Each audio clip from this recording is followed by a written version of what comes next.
All right, thank you everyone for joining today's webinar on enhancing your career hacking certification. We'll share our knowledge and history with the various certifications that are out there in and around hacking. My name is Stephen Marshowitz, Director of Program Development here at TrustedSec. Before we get started, just a few housekeeping items. We will be recording this webinar. We'll also have the full replays on YouTube. And definitely make sure you ask questions in the Q&A section as you go along, or chat, however it is easiest for you. Also, as you see, there's a poll that has been put up there. And basically, we just wanted to kind of get an idea of the audience to better tailor the presentation to you all. So if you could take a minute or two and just check that out and submit your answers when you have a chance. A little background on TrustedSec. So we are a full service security or consulting organization, and we have many different services, and you're going to hear from a couple of our consultants today in the security testing and analysis, in which we do the penetration testing, red blue team, hardware assessments, etc. But we also do business risk assessments, PCI, any of the various standards. The cybersecurity maturity model certification has been very popular for manufacturers in the Department of Defense supply chain. We also are helping with remediation. So a lot of those things, like to say, if you know what you're doing, it takes you 3 hours. If you don't know what you're doing, it takes you 3 weeks. So we help with a lot of those two things as well. And some of the things that you've seen ahead of time with the training, et cetera, that you can join. And if anything were to happen, we also help with incident response. Quite a few things happening there, and especially with what's happening in the news today. So a little bit about our culture and what sets us apart. One of the things that's really interesting about TrustedSec is we really have a helping culture, and it's just great to be around. We also share the wealth more than most other firms, and we see that in the happiness of our people.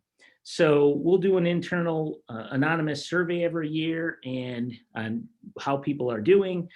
And 97% of the folks here are either mostly or very happy with TrustedSec. That's an essential aspect of the company, which has led to our 93% retention rate in 2020, which is pretty fantastic. And why is that important for our clients? Well, when we all care about each other, especially coming from the top down, which is most important, our folks extend that to all the people we work with. And this is evidenced by something called the Net Promoter Score. So Net Promoter Score is an index ranging from -100 to 100 that measures the willingness of customers to recommend a company's products or services to others. It gauges the customer's overall satisfaction with the company and the customer's loyalty to that brand. So just for reference, in the IT industry, the average of the NPS or Net Promoter Score is 51%, which is pretty high, actually, above all average for all industries. Whereas at Secure States, TrustedSec's Net Promoter Score is 92%. So 92% of clients surveyed trust us enough to recommend or promote us to people they know. Pretty exciting. So with that, tomorrow, just wanted to touch on tomorrow, you'll have a chance to have even more interaction on this topic with and Ask Me Anything on Discord. So make sure you go on Discord. It'll be tomorrow from 1 to 2 p.m. Where you can join and ask any more questions, things that you haven't thought about, get some more in-depth interaction, if you will, and definitely have feel free to join that and ask different types of questions that you like. So with that, on to our two phenomenal people here who will share their experience with hacking certifications. We have senior security consultants Paul Burkeland, who we call Deuce, and Logan Sampson, who we call Logan. Paul, Thanks, take it over. Thank you. So my name is Paul Burkeland. I'm a senior security consultant here at TrustedSec. Over the years, I've obtained a number of certs, including the Security Plus, the CCENT, the Certified Ethical Hacker, the OSCP, OSWP, and OSCE. And if you don't recognize any of those, that's fine. We'll be going through what a lot of these are. There's going to be a lot of different people that have different levels of familiarity with these. So we'll be sure to cover these. And I'm Logan Sampson. I am also a senior security consultant with Trusted Sec. I've got a wide range of different certifications compared to Deuce, such as a few SAN certs, the GSEC, the GCIH, GPen. We share the OSCP, and then I've also got a degree that I went through as well, on top of my OSCE, the old version, and then the new certification that just came out with OffSec, the OSEP.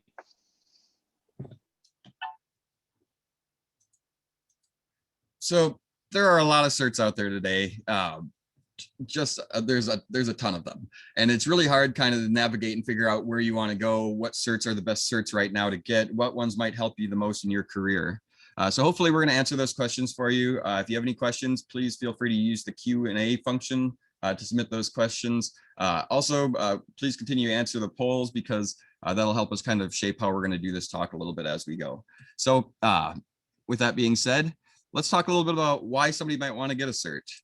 Now, there's a number of reasons why you might want to get a cert. You might just love learning. You might know that there's a specific skill that you want to get that's going to be taught through a cert. You might just want to show that you have knowledge of this skill already, or you might even have a workplace requirement where your place of employment requests or requires that you have specific certifications. So now, why do most people really get certs? And I think in my experience, a lot of people are looking to pivot job roles. So either they're moving into security from IT, which is pretty common, or you might just be moving into security from anywhere. Security has a lot of non-traditional backgrounds that come into it. And certs can really help to break into security. It can be frustrating trying to get your first job in security because of the whole chicken and the egg syndrome, right? You need the job experience to get a job, but you can't get a job without job experience. So it's a problem, and certs can kind of help to negate some of that issue. They can help to kind of offset a lack of formal experience, like as a job experience. So definitely useful in pivoting into a new role here. You can develop new skills using certs. Certs are a great way to learn an entirely new skill set. For instance, the OffSec certs, the offensive security certs, are especially good for this. They put you like in a lab environment where you're learning hands-on.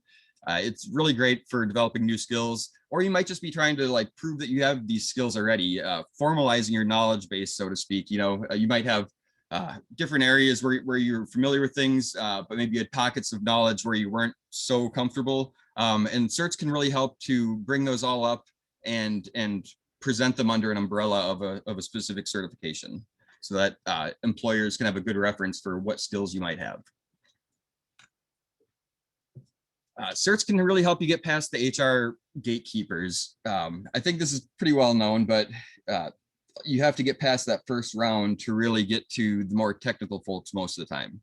And most technical people will realize that certs aren't the end of everything. They're not the end all be all. They're not necessarily even sometimes entirely accurate representation of skills, but you need to get past the HR people to talk to the more technical people who will understand that certs don't mean everything. So it's definitely a way to get your foot in the door. Some jobs require specific ones. We have pictured here like the FBI cyber backgrounds chart, where they have different tiers of certifications that they require that you have in order to be hired in a cybersecurity background or cybersecurity aspect there. So certs can help you in a lot of ways with moving into a job, and they might even be required.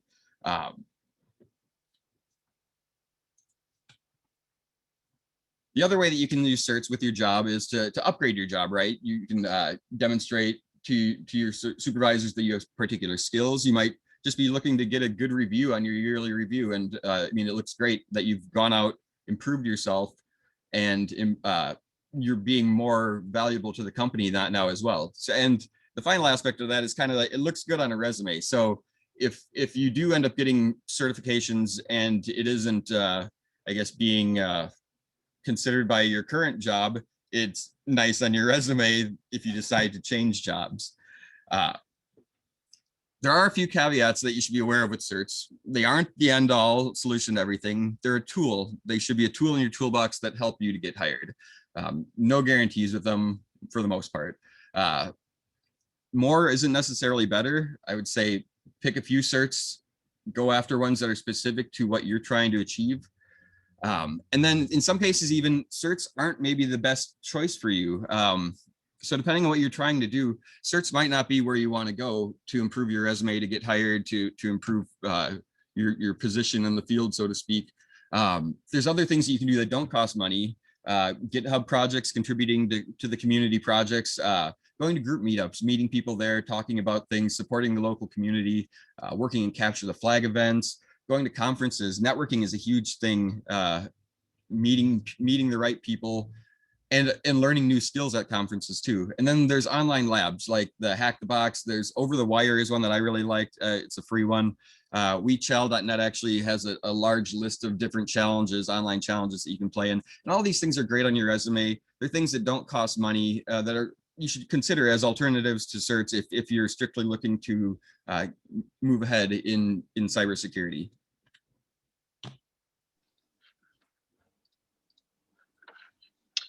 So with that being said, it looks like we do have our poll results back, and it looks like a majority of people already work in some sort of cybersecurity role, at 60% of the people that voted.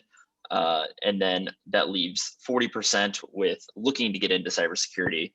And then as far as your knowledge of already knowing about cybersecurity roles, 29% know a little, or I'm sorry, know a lot, and 60% know a little. So hopefully this answers some of the questions and kind of get you more up to date on the latest things, at least how we feel about these different certifications. So as far as which path to take, I know at least me and Deuce here have taken the path of being a technical role, as far as pen testing, and then some kind of security analyst or SOC position, be a more technical role. And then you can get into more of audit and compliance, which is not something that we do ourselves, but we have a lot of compliance folk that work for us. And then there's also managerial roles, so like the CISP and different roles that require you to lead a group of people under you. As far as which certs to choose, we try to base it off of the skills that you'll obtain, or that'll be shown from achieving that certification, how much time goes into it, not necessarily just the exam time, but also how much time you have to dedicate over a period of time to get that cert, and the overall cost of the certification. So that can range from $300 to thousands of dollars, depending on the certification, and time is money, I guess is the biggest way to put it. So below are just a list of some of the certifications. We kind of broke them out based off of what our experience is with them. For the more technical certifications, you have like the CompTIA certs, Security Plus, there's Network Plus, A Plus, there's a wide range of them. SAN certifications, those are two of the three that I actually have myself, that cover a wide range of topics. Then you can go more vendor specific. So the CCNA and CCNP are more commonly known, in the Microsoft one specifically. I know there's a lot of like Azure certifications, and then you can break those out into significant categories. You also have the offensive security certifications that we're most familiar with, and cover more of a modern approach to certs. As far as audit and compliance and managerial, I'll actually let Deuce talk about those. Well, yeah, this is just basically giving you kind of an idea of what some of these certs, where they might fall into as far as categories go. The CISSP, commonly seen with more managerial folks, you could argue that it's technical as well, but I commonly see that with people who are more in the management positions here. Just kind of an overview of where the different skill areas are.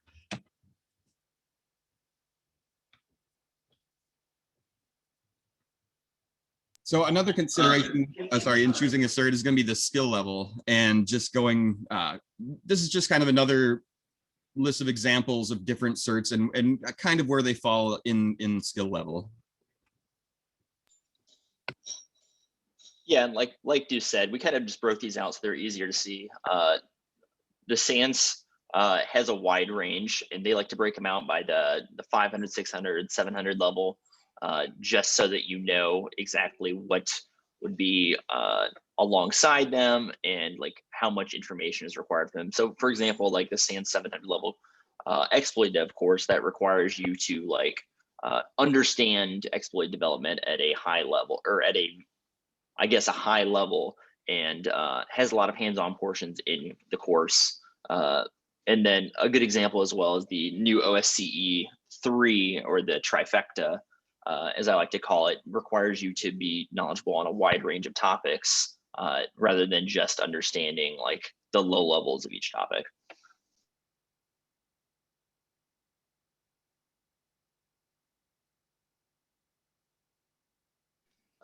So again, the initial cost is something to take into consideration, as well as the cost to retake. So take, for example, like the OSCP, if you have to retake the exam, it takes $150. Obviously, it's not the same amount as taking the full course over, but those can add up. So I know myself, I've taken the OSCP a couple times to pass back when I was in college, and those were actually out of pocket. It is kind of a double-edged sword to take these courses, because if it's your own money on the line, you're the one paying out of pocket, you think you need to dedicate more time to it, and you're kind of willing to take that extra risk and spend that extra time. Whereas if it's something that's paid by your work, you can also just kind of take it for granted because you're not risking your own money to do something. Definitely, I'll jump in on that. I definitely feel like there is a certain advantage to paying for it out of pocket. When you're putting that money on the line, it's like you're gambling. Am I going to succeed at this? And you might be not as, I guess, involved necessarily. Sorry. I just dropped my slide share there. Sorry about that. You may not be as involved with the outcome if you are not paying for it yourself. So something to be aware of: if you're paying for it yourself, you're probably going to be a little bit more involved with the testing. You're going to take it more seriously than if work pays for it. At least in my experience, that's been the case. Another thing to watch out for are the renewal fees. So the renewal fees are something that can kind of sneak up on you. I wasn't aware of the renewal fees when I first started doing certs. Most certs are timed for about 3 years or so before they expire. So something to be aware of. The nice thing about the renewal fees is that you can often use the cert to get where you want to go, and then you don't need to keep it up anymore. You can state, I've had these, certs from this year to this year. It still gives an accurate idea of where that knowledge is coming from, but you don't have to maintain it then. There's a lot of hidden fees with the renewals in my experience. So just something to be aware of there when you're picking certs. So like I mentioned previously, for talking about the time it takes to take the test. So for the more practical, like hands-on exams, for example, the offensive security exams, they take between 24 and 48 hours just for the exam time. They try to like focus on your time management as well. So that is a continuous time that runs. And then on top of that, you have a 24-hour time period to get your report in to them. And then on top of that, say you sign up for 3 months of lab time. That's three months you have to dedicate to trying to understand the material and go through the course videos as well as the labs that they offer, and just trying to understand, okay, what period out of the year can I dedicate towards this lab and towards this course to spend the most time on it. Yeah, time is the hardest part by far, I think, about this. I mean, I've seen so many really intelligent, bright people that have no trouble learning things, but they sign up for a course and they didn't think about, oh, it's actually gonna be really hard to study because I have kids and I have the kids, when I'm planning on studying. Yet they were unable to sufficiently devote time that they thought they could. So just be realistic with yourself about how much time you can actually get away from everything. I think this is the hardest hurdle when you're dealing with courses, with certificates, just trying to make sure that you actually can devote the time that you need to. So yeah, just be aware of that. Time is going to vary on different certs. often, the harder the cert, the more time you can expect to put into it. I would recommend reading reviews of people taking it and see kind of what they needed to do for time. Everybody's going to be different depending on your background, but it's just something to be aware of when you are choosing a cert. So kind of to compare and contrast these different certifications. So what we think of as like traditional certs are ones that have like multiple choice, or you have to not necessarily fill in the blank. It's just kind of a brain dump, like what makes the most sense for this question, versus like a hands-on. And you can usually do that by, you can create a study guide, or I know for this SANS exams, you can create like an index that you can use on the exam. So it's kind of a more of an open book kind of assessment. A lot of times they have like a lab that you can do in preparation, just to kind of get that hands-on experience and to like get a feel for them, to make sure you're understanding the course material. And they also have started to switch to being proctored. I know that in the past, I believe when Deuce took his CH back in the past, he didn't have his actually proctored. So well, I guess yours was at a testing center though, wasn't it, Deuce? So yeah, traditionally the certs like the CEH proctored at a testing center. They watch you with the cameras. You're seated X number of feet away from anybody. I believe they give you a little board to write on with a marker. So yeah, traditional certs follow that format. You're going someplace to a testing center. Usually mine was at like my local community college where I went to test. But yeah, the CEH, the Security Plus, Microsoft exams, at least traditionally have been all been traditional certs, or how I would refer to as traditional certs. The real problem with traditional certs is just that they're susceptible to cheating. Obviously, most people probably do not cheat at all, but there are definitely brain dumps out there that you can go read the answers and then regurgitate those answers, which kind of detracts from the value of the cert, because now it's no longer a pinnacle per se. You don't know that people who have taken this 100% have learned the material, and we contrast those to modern certs, or what we call modern certs. By modern certs are usually ones that are achievement based. They look to you're getting flags or demonstrating skills, and then the other big difference is that the traditional certs usually didn't have a whole lot of material provided. You'd buy a study guide, maybe there's some official study guides even for some of them, and maybe you'd set up your own lab simulations. But in modern certs, they often will provide you with the VMs, the lab access. They'll give you materials, movies, PDFs. It's kind of like a full service shop there. Whereas traditionally you've been kind of left on your own in many regards to come up with your learning pattern that you're going to use. And with the modern certs, they're all proctored now, as far as I'm aware. Some of the offensive security ones were not in the past, like the OSCP when I took it was not a proctored one. They do now proctor all the exams, as far as I know. Yeah, that's correct. So they actually switched away from that because of the cheating that had happened and sharing of exam reports and things like that. So now they actually watch you on a webcam as well as watch your screen the entire time to make sure that you actually understand the material, you're understanding them, or you're able to show that you can understand the material. And then throughout that, with that report, you do not have to be on your webcam / sharing your screen. So just kind of making sure that the hands-on portion is actually showing your knowledge is the biggest thing there.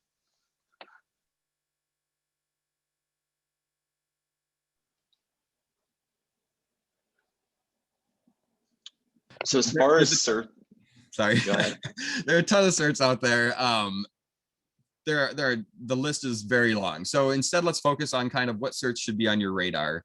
Maybe which ones we see commonly, or that are brought up in job postings that we see commonly. So we're going to kind of focus on that. This is kind of an abbreviated list of those. We'll be going through kind of an overview of what these different ones are here. So we're going to break them down kind of by vendor. There's the CompTIA certs. These are traditionally mostly entry-level certs. With the plus line of them, so Security Plus, Network Plus, A Plus. The pen test is more of an intermediate one. CompTIA, traditional style testing, multiple choice, and a pretty good price on them. Pretty low entry level prices. There's the EC Council with the CEH, or the Certified Ethical Hacker. This is their primary one, and they've had either a good PR blitz or something, but CEH is everywhere when you look at job postings. And we'll get into more on the specifics of the CEH in a little bit here. They also offer a number of lesser known certs. I looked around. I haven't seen most of their other certs listed in job postings anywhere. It's just really the CEH that I've seen listed. There's the ISC2, the CISSP is their flagship cert there. That one I'm pretty sure everybody's heard of. The big thing with that is that you're supposed to have 5 years of experience in InfoSec, which keep that in mind, because you will see junior position postings that want a CISSP or things like that. And just, yeah, bear that in mind. It's ridiculous. But so there's the ISA CA certs as well. These are kind of more auditors, compliance based. There's a CISA, the CISM. Those are two big ones that I see pretty often in postings, relatively speaking. The CREST, haven't seen a whole lot, but I'm sure it is, depending on what specific jobs you're looking at. Sure. And as far as the SAN certifications go, I can only talk about the ones I'm the most familiar with. So I've had the chance to take the top 3 there, and they kind of cover a wide range of topics, all the way from the very, very basics and learning how to work on the Windows and Linux command line, all the way up through penetration testing. And then I haven't had a chance to take the GIAC Pen yet, but that's they start getting into more of the exploit dev side of things, as well as more advanced penetration testing topics. There are so many certs that cover a wide range of topics, like incident response, and I think they even have like some red teaming ones and purple teaming ones now that I haven't gotten a chance to take. The things to keep in mind here, though, are that the SAN certs are very expensive. I think with the work study, they're about half the price. So you actually go and you like work as part of the class. But as far as for the overall price of their course, I think they're like $5,000 plus per cert. So hopefully you're working for some company that can afford to pay for it. If you are taking those, I wouldn't recommend taking any of these out of pocket. The good thing about the SAN certifications, though, are that they have excellent quality of teaching. Like I know John Strand has taught in the past, and they dedicate a lot of their time to making sure they fully understand the material and they can answer any questions you have as far as what actually happens as part of the course. It is a lot of, you learn a wide range of topics and don't go super in depth, at least in the early on topics or the early on courses that I've taken. So that's something to keep in mind, is you can, and if you're not familiar with a topic, like say I go and I take an incident response course, it's going to be very overwhelming. It's going to take a lot of time afterwards before I take the exam to make sure I understand the material. They have incorporated a lot of hands-on labs, though. Like at the end of each chapter, they'll have 1 or 2 different hands-on like VM assignments that you'll get to play with. So they've done a good job of trying to enforce the information they give you. But there is an issue with this more modern approach of just having like a brain dump of the material, whereas you'll have like an open book exam and you just kind of have to be able to find it in your materials very quickly if you don't know the answer. And I don't know, I have mixed feelings about that. I prefer the more modern approach, but I can also see in the real world, you'll have the internet at your disposal. So I see both sides of it. Yeah, pretty much everybody I know who's done SAN certs has had them paid for by work. They are excellent from what I've heard. The other thing that's kind of nice is that they often will give you a piece of hardware. Like I've seen iPads in the past, for instance, that were given with the course materials just to help review it. So just something else. As far as offensive security courses go, there's such a wide range of them. For example, the OSCP, there's a wireless course, and then there's the now retired OSCE. They required, it kind of covered a wide range of topics from network-based attacks to the main focus being exploit dev, and then it also covered web application. Like I said, that's now retired. It's kind of moved on to this OSCE 3, which you gain from achieving the OSED certification, the OSEP certification, the OSWE certification. So it kind of takes the concept of the original course and breaks them out more in depth for each of those courses. And I personally have taken the OSEP, and I loved it. It focused on Active Directory attacks. So very useful for our everyday job. And then the OSEE, which I believe is only offered at Black Hat, which focused on like 0-day writing. So much more advanced exploit dev. As far as red team certifications go, I know there's a lot of mixed feelings in the world about red teaming and if there's a defender on the opposite side and things like that. So I kind of included these with a grain of salt. I know that the Rasta Mouse course is actually really good. The CRTO, you can actually take that exam without taking the course, but it puts a heavy focus throughout the course of teaching you red team / pen testing techniques, as well as using like C2 infrastructure, so command and control infrastructure along the way. So that's more common you'll see on a red team versus just a regular pen test. I know Pen Test Academy has a wide range of courses as well that cover different topics, such as like full Active Directory domains, where you have to hack a bank essentially from 5 different methods in, things like that. And then something that I'm more familiar with is the Hack the Box Pro Lab, or I'm sorry, I'm more familiar with Hack the Box in general, but I know the Pro Labs kind of have like a red team lab and stuff that they categorize as a red team lab. I know Rasta Mouse actually created a lab specifically for Hack the Box Pro Labs, but they focus on taking advantage of different misconfigurations that exist in the environment. They also include like phishing and more common attacks that you would see on an actual red team, not necessarily taking advantage of, oh, let's just throw this exploit at it. So that's why I wanted to include it. They do have certifications. Or what they include is certifications if you complete the lab over a certain percentage. I don't think they're necessarily as industry recognized. You might have like a team lead that'll recognize it more, but not necessarily something that HR is going to recognize. So it's something just to keep in mind there.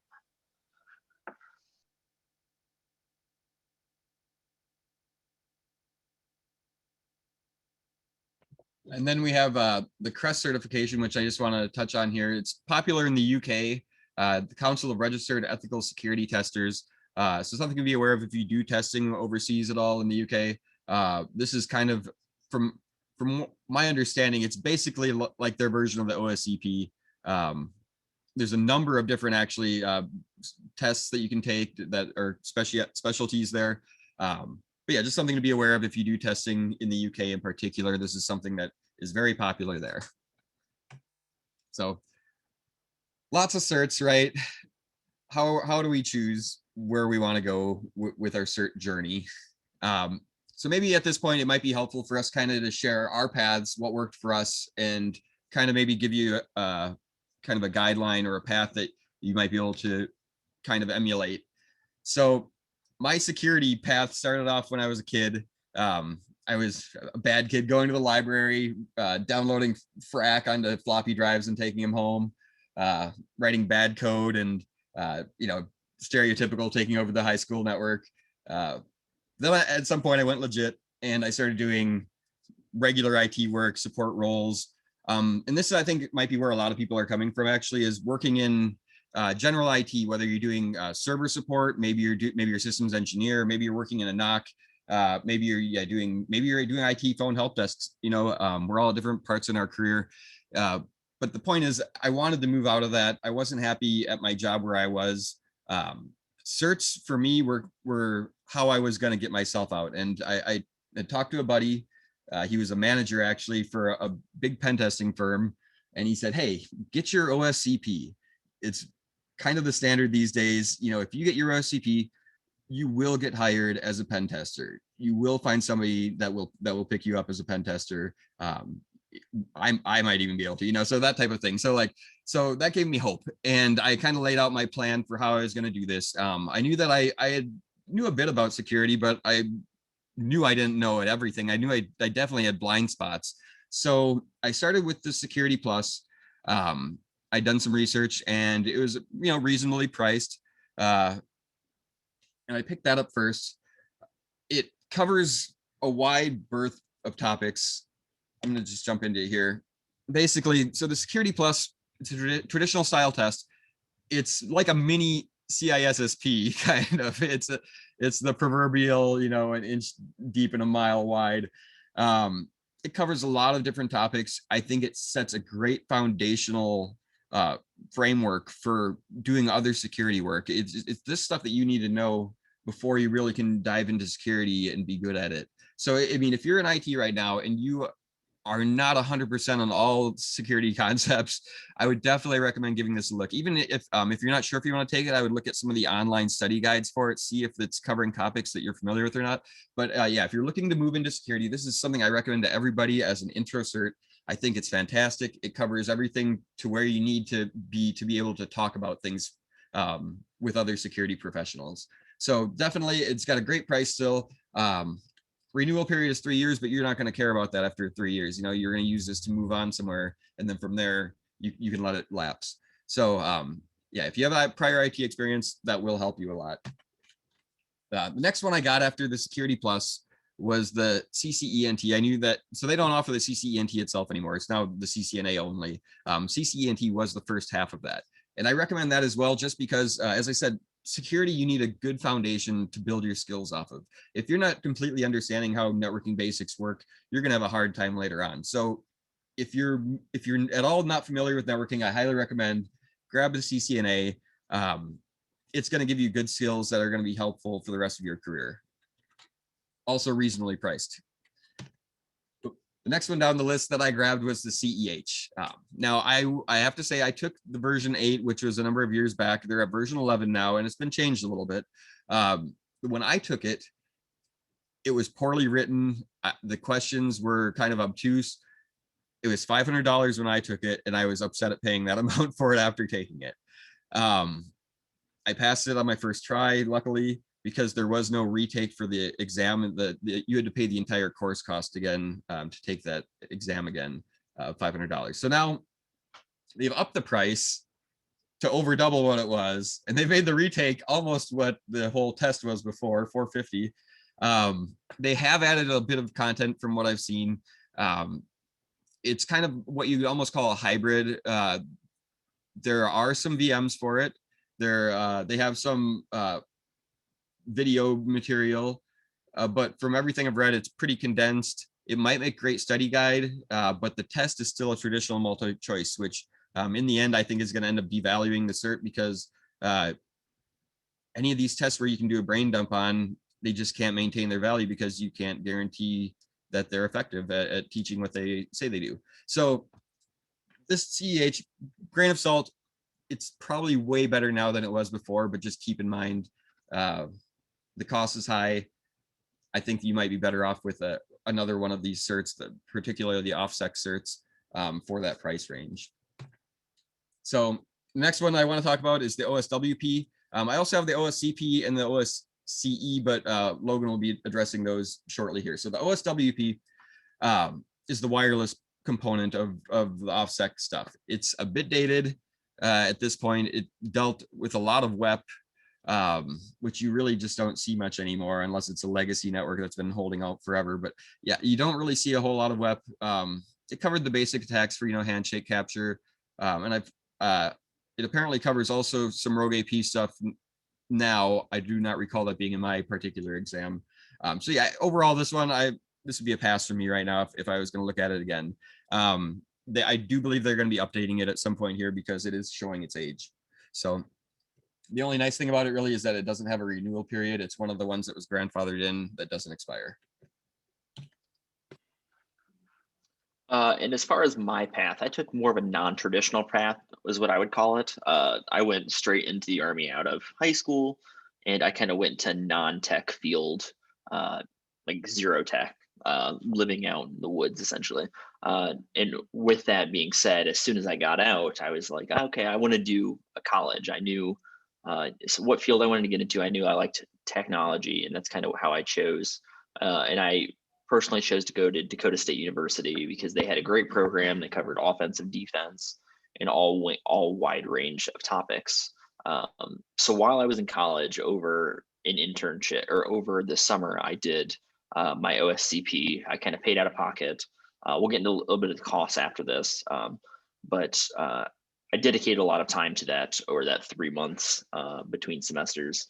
And then on top of that, I did take the exam 3 times. So something that happens, I think Dave even had to take his a couple times. I know Deuce here took his a couple times. So it's normal to fail. I mean, that's what this world is failing and then continuing to move on.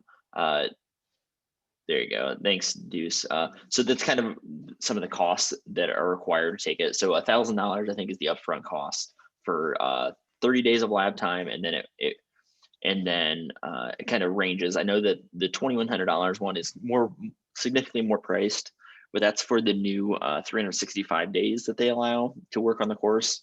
So you have like more time for those of you that can't fit it all in the 3-month blocks. And it kind of covers the very basics of buffer overflows, web app testing, networking, anything that you think would be required for a pen tester to know, to teach you the basics. And it seems like it's very tough at this time, at the time of taking it, but once you get into this field and you start to learn, there's just so much more that goes into it. But I think they does a good job of introducing you to the basics. And then kind of from there, I moved on and I took the GSEC, the GCIH, and the GPen all over one summer. It was a lot of courses, but I went through the SANS Veteran Success Program, which allowed me to take 1 course in person and then 2 through kind of my own pace, and then take the exams when I wanted as well. The GSEC and the GCIH were required, and then I got to choose my 3rd course. I knew I wanted to be a pen tester, so I chose the GPen. So the GSEC here is a course that covers from the very basics, teaching like defense in depth, cryptography, networking, some basics of incident response, and kind of giving you a wide range of topics to kind of develop seeing, hey, do I want to get in this field? Is technology what I want to do? And just kind of letting you touch individual things. The course costs for me were obviously nothing. I think in that case, I had to pay for flying out there, and then I stayed with a friend while I was out there. So very minimal versus the normal course costs more than $5,000. So wouldn't recommend that for anybody having to pay for out of pocket. But if you're working in like a SOC, it could be a good course to take. And then the GCIH, I believe, is the very next slide. Yeah, so that was another required course, and kind of talks about incident response and like what artifacts are left from different hacker tools and exploits that are done against a network or a specific machine. I thought it was a great course and covers goes a little bit more in depth than the GSEC, and thoroughly enjoyed the course. The course costs were all the same across the board. As far as the renewal period, I forgot to add this. As far as I understand, for the certifications, I think you hold them for 3 years, but they auto renew if you take another course. So, for example, if I take the GPen before that 3 years is up, it renews, and that's my new 3-year date from when that'll be expiring. And then anytime you take a new course, it kind of extends that period. I believe you can also pay like a fee at that 3-year mark to renew them all, as long as you have like continuing education credits. So there's a couple different ways to keep these up to date. And then the next one is the GPen, which is the penetration testing one, which covers a wide range of just offensive security skills, as well as the basic exploit dev. I'd say it's on par with the OSCP in what it teaches, in the concepts that it teaches, but it's very industry recognized. I know that a lot of companies love just seeing these SANS certifications because of how in-depth they go and how knowledgeable the teachers are in teaching the concepts.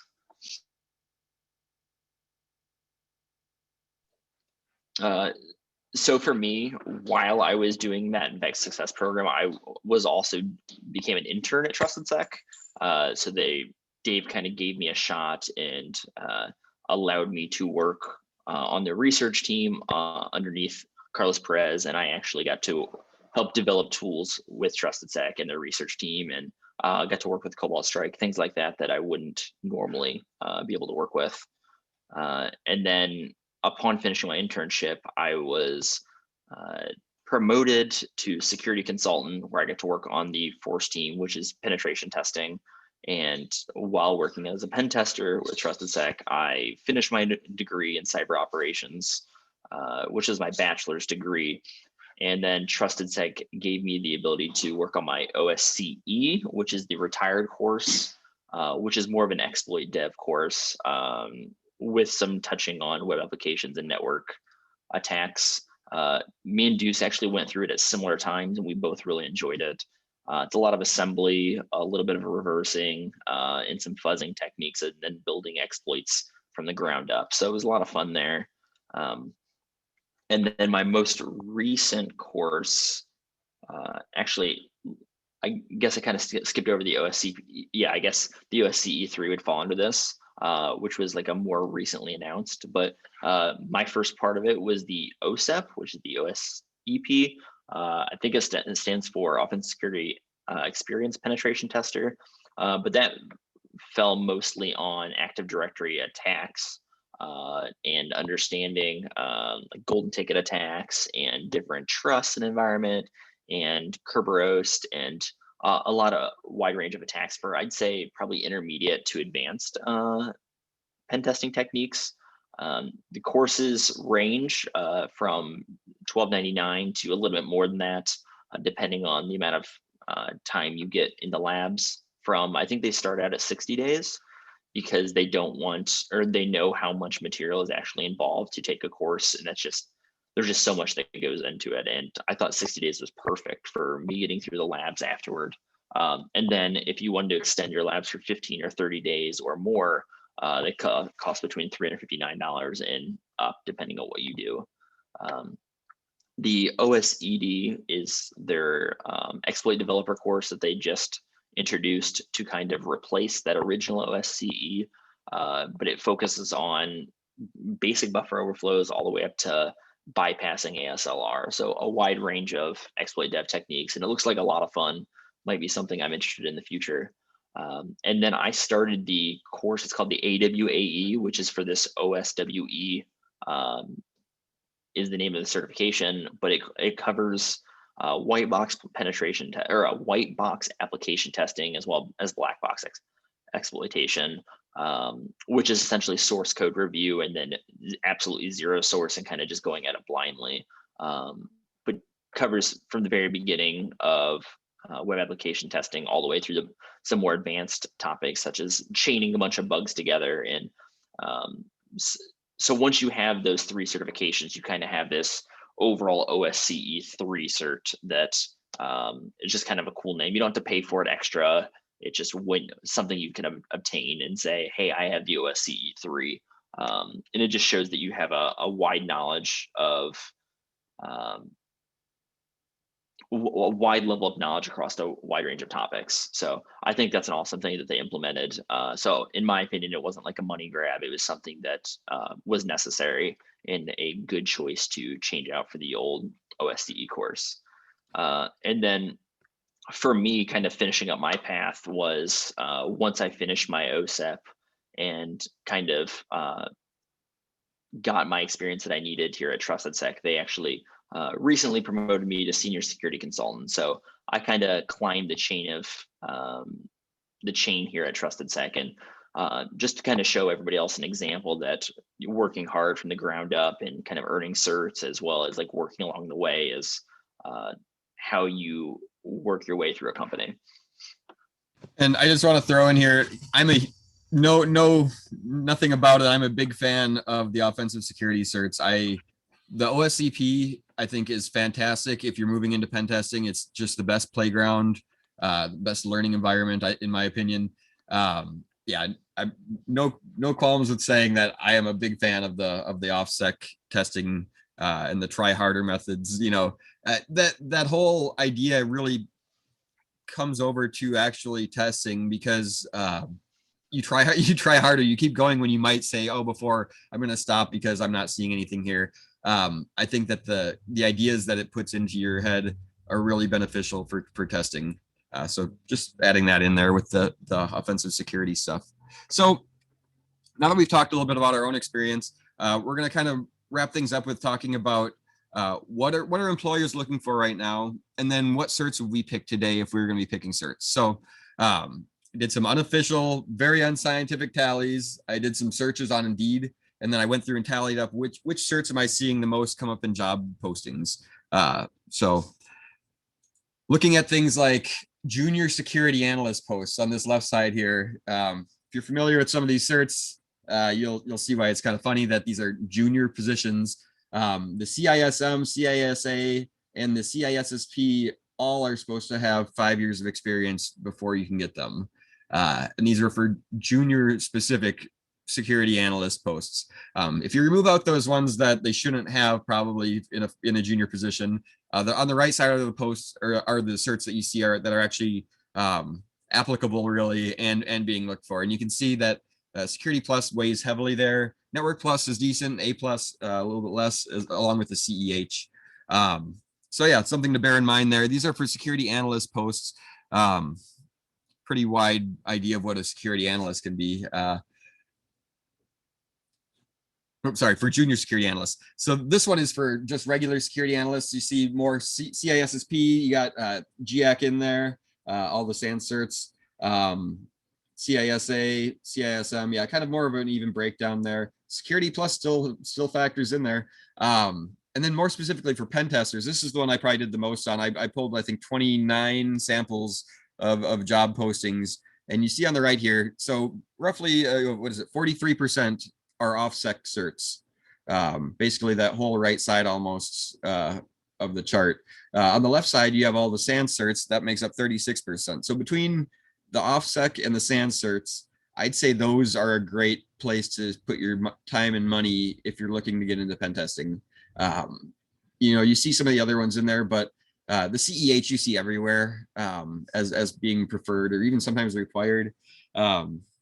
Obviously, I've shared my thoughts on that particular one, but yeah, I would definitely personally recommend, based off these numbers, looking at the SANS or the OffSec ones. It's what you see the most of in the job postings.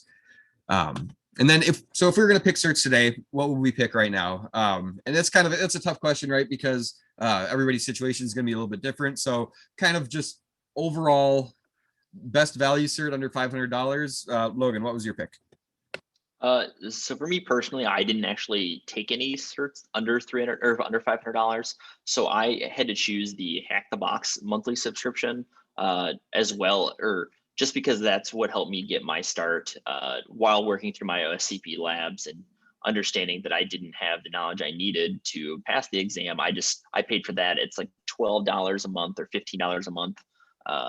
And I worked through those a lot in the very beginning, but they also have the pro labs that you could sign up for that would actually be a good alternative to this. They're about $100 for that initial subscription, then $20 a month afterwards. So a good alternate to just a normal traditional certification. Cool. And my pick there was the Security Plus. I'm a big fan of it. I've said what I need to say on that. It's a great cert. Definitely recommend it for IT. So now the most overall helpful for our careers. Logan? I would say early on, the OSCP, that's probably one of the reasons why Dave gave me my shot. But I also wanted to include the OSEP, which I know is kind of a newer certification, but I feel like it's enforced the topics that we do as an everyday pen tester here at Trusted Sec. Nice. Yeah, I agree 100% with the OSCP aspect of that. I mean, you will get a job if you get your OSCP. You will be hired somewhere. That was true, 6-7 years ago, and it's true now. I think as long as you have that, you'll have no problem getting picked up somewhere. All right, and then for which cert we could do without, Logan, you actually didn't have any certs that you regretted getting, did you? No, I did not, and I think overall the certs that I have obtained in my career have helped me so much along the way. Yeah, so for me, I already voiced it. The CEH, I just was unhappy with it. With version 8, I mean, caveat there. It's version 8. I I cannot speak fully to the new one, except for that the price and the traditional testing still would make me avoid it today. I just don't think the value of the cert's going to be upheld for long if it's a traditional testing style. And then also the OSWP, just because the bit of data material, I mean, it wasn't a huge cert to get. It wasn't super costly, but still, you could have learned most of the same stuff online, the stuff that's actually pertinent today. So with that, if you're looking for more information, I know that this is a huge topic and we've had about an hour to talk about it. There's a lot that we could go into more about different certs. This is actually a great list here. It breaks it down by the exam renewal fee. You can sort by the focus. I mean, it's just a fantastic tool. It has all the CREST ones in there too, so it's not just US. So yeah, just take a look at that. It's a perfect tool for if you're kind of trying to sort through and figure out which ones you should be looking at. You can help kind of gauge based on the price what might be in your market. You can sort it by focus, figure out more managerial style versus technical focus. So yeah, definitely check this out. It's a great resource. And then now we'll go into any questions. And also don't forget, tomorrow we're going to be doing Cybersecurity Ask Me Anything on Discord. That's Thursday, May 13th from 1 to 2 p.m. Eastern time. So here. Great. Thanks so much, guys. Really appreciate it. I know we're running up against time for anyone that has to drop at the hour, but we're going to stay on and answer as many questions as we can. So for those who have to drop, thanks so much for joining, and we'll get to some of the questions now. First question is, if you're working for an MSP, recommendations for certs. They're thinking GCIH and GPen.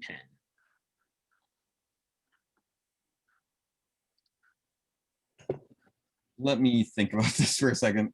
All right. Let's circle back to that one. I'm sorry. How many of the, yeah, and maybe just a side note, how many of these certs are you familiar with, although that list from the FBI, et cetera, or have heard of people within Trusted Sec that have taken them? So all of them? That FBI list is gigantic, and it has a lot of certs that I'm not really familiar with at all. Let me see here if I can find it is a big list. I would say I would not, I guess I would, in short, I would not use this as a study guide for which ones you should consider. I think some of the tier 1 recommendations in here probably shouldn't be tier 1. I think, yeah, I would not use this as a study guide. I would only use it as a hiring guide, or I wouldn't use this as a recommendation for what to look at. I hope that answers that kind of. Yep, that's great. Can you touch on imposter syndrome within the security realm? Yeah, no, I think everybody gets it. I mean, security is such a wide topic, right? I mean, you can be in security for many years and still have blind spots where it's just such a diverse field. There are so many different topics. And I mean, I 100% have felt imposter syndrome.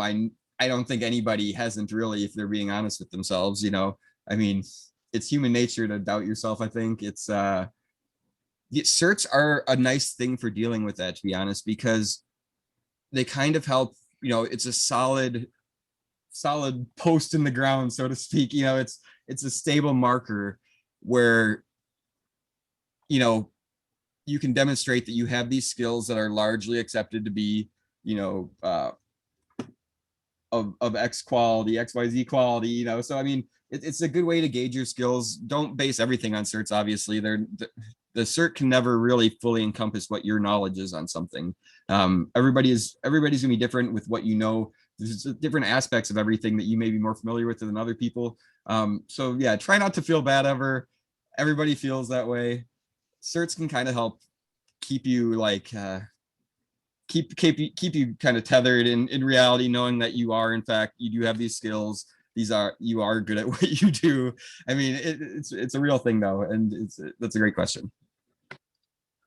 How does the CRTO compare to Pen Tester Academy's CRTP? If you guys know. I am ignorant about that. Logan, do you have any idea? So I believe CRTO covers a lot of command and control servers and like I think it actually has a topic specifically for Cobalt Strike. But I believe the other course, I forget the acronym for it. Yeah. The CRT. CRTP. Yeah. Was that the one? Yeah. So I think that covers mostly just working directly from PowerShell and the PowerShell C2. So learning different C2s, and I think they just cover a little bit different topics. So I think they're more or less equivalent, just with different command and control servers being used. Okay, great. You guys kind of answered this, but if you're looking to start at the bottom with a TIA Sec Plus, what are some of the other career paths for the next 2 or 3 years, or cert paths that you would take before you can get to the intermediate categories? So, I mean, I'll jump in here, and Logan, obviously add in if you have anything additional. But for me, I say once you get your first security cert, you should look at any way that you can get in the field. I mean, ideally, you're going to get the job that you want, doing something that you want exactly.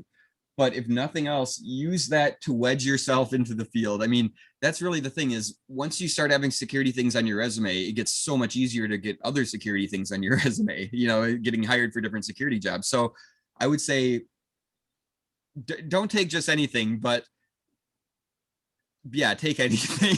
get into the field, get your feet wet in the field. But if you keep doing these certs as you're going, you should be able to command, higher than intro prices and levels of higher. So I mean, I would say get into the field, but keep working. Don't let that fire fade.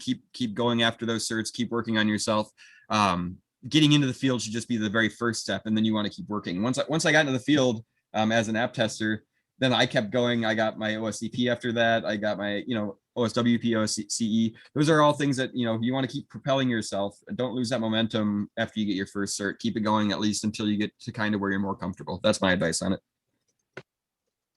Okay, great. We have a few questions on the skills that folks have now and how transferable they are. So one is a software engineer, for example. One has a degree in accounting. And then you guys obviously had both differing backgrounds as you came into it. How valuable, how much would you say those backgrounds are? How much should you play them up? Are they, is it useful, or does it detract from anything in moving into a penetration testing career, for example? Sure. So I missed some of the skills that were mentioned early on. I heard accounting. Oh, here it is. Okay. Accounting, software engineering, just other backgrounds in IT. We had one earlier about coming from an MSP. When you've seen, in hiring and even within Trusted Sec, how valuable are those other skills, and how much would you say they differentiate you, or are they worth it? Sure. No, I mean, so I had a really great manager once who explained to me that it's those particular skills, those oddities about you, that are going to make you the better employee. It's all these things that came together to make you. You have different things, like it might be your accounting degree. It's all how you end up using that in your current field. And I mean, that might be a little bit of a trick there, but accounting, you may be familiar with the idea of like Excel macros, programming a little bit. I definitely recommend any programming experience that you bring that out. Just try to figure out ways that you can apply things from your previous life, so to speak, into your new field. Some things are more easy to incorporate than others, obviously. Programming, for instance, is huge and super useful in this field. But I think that you could definitely spin that. I would say go down the cert route.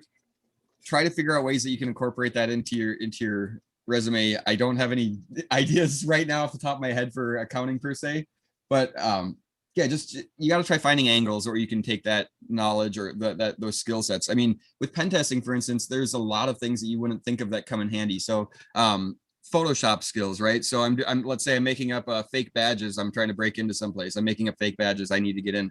So Photoshop skills definitely good. Search for badges, pictures of their badges on the internet. You have to make a mock-up.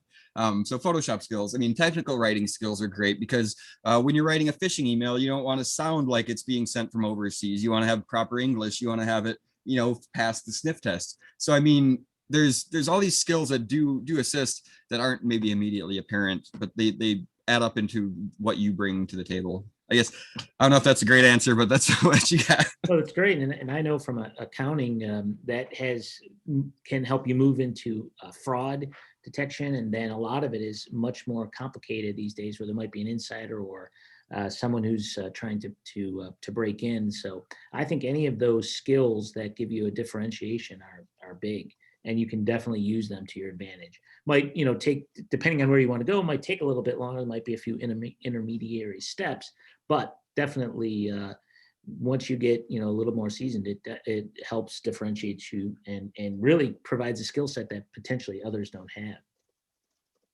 Yep, exactly. How long did the OSCP take you for each round? And then a little bit more on that of, is there a pattern that you have to take them, or once you take all 3 classes, you just get the OSCE 3? How does that work? Yeah, so I can talk about that a little bit. So for me personally, the OSEP took me the full 60 days of lab time, which is the minimum lab time you can have. But I also, I made sure to finish the course materials as well as do the extensive hands-on Active Directory labs. And I was more familiar with that topic, so I was able to knock that out almost as quickly as possible, and it still took the full amount of time. I have signed up for the AWAE course, which has the OSWE certification, but I have not actually attempted that exam. That's a lot different than what we currently do in our everyday life, so that required a lot more in-depth paying attention to labs and understanding the material, because it covers like source code review, which is not something we do very often. And I know that even our web app team has to focus on only certain aspects of that, and only some of them are more proficient than others. So I think that as you get into topics you're less familiar with, it's going to take you more time. And I'd probably recommend 90 days of lab time for each of those. I did pass my OSEP exam on the first try, so that was helpful. But I know that for each of those exams, if you fail the first time, you do have to wait 30 days before you can try again. And then after your second attempt, it's 60 days in between. So that kind of enforces that hopefully you're more familiar with it on the first attempt, and then having to put that extra knowledge in to try to understand it from going into the second attempt. Okay, great, thanks. And I know you touched on it or answered it, but on the blue team side, and I know you might not have experience with those, but what are your recommendations, or do you have any certs that you're aware of on that side? So actually, real quick before we go into that, I just wanted to jump back on that last question. For the OSCP time, for me, I ended up taking like the full 90 days for the OSCP the first time around, and then I failed it. And then I licked my wounds and restudied, and came back at it another 3 months later. I think I got 1 additional month of time after that, though. Did a lot of self-study offline, and then got that month of time, came back into the labs, hit some of the boxes. Regarding the OSCP, something that I really that worked well for me was to make a spreadsheet of all the hosts, right? And then just walk down that spreadsheet. I had like columns for host name, OS, ports open, etc., so that you could look at it. You know that every one of these boxes has something wrong with it. So I mean, that's what's nice, and you can kind of like go through and cross off different ones when you're done with them. But that's kind of that's what I would say for going after the OSCP is work through it, work through the labs extensively. If you learn by doing, just jump into the labs. Don't do the coursework first. Jump into the labs first and just have fun with it, and then go back through the course material. But all right, that's all I had to add. Okay, great. I think we're coming close to wrapping it up. So, go ahead. Sorry for the blue teaming. I honestly don't have any suggestions. I'm sorry to say for the blue teaming. Just to add just a small bit to that, yes, we don't have experience with blue team specific exams, but I will say that it's nice to know as a blue teamer what the offense is doing so that you know how to defend against it. So like for me, for example, working on the offensive side, I also work on purple teams sometimes. It's good to understand what defenders are writing as their detections so that I know how to get around them, and vice versa. Okay, great. I think that concludes it, unless you guys see anything else. I think that pretty much wraps it up. So thank you guys so much for taking the time, and thanks everyone for joining today. Really appreciate it. It was a lot of knowledge. And again, we'll definitely have that on our website and you can take a longer look. And then as always, feel free to send a note.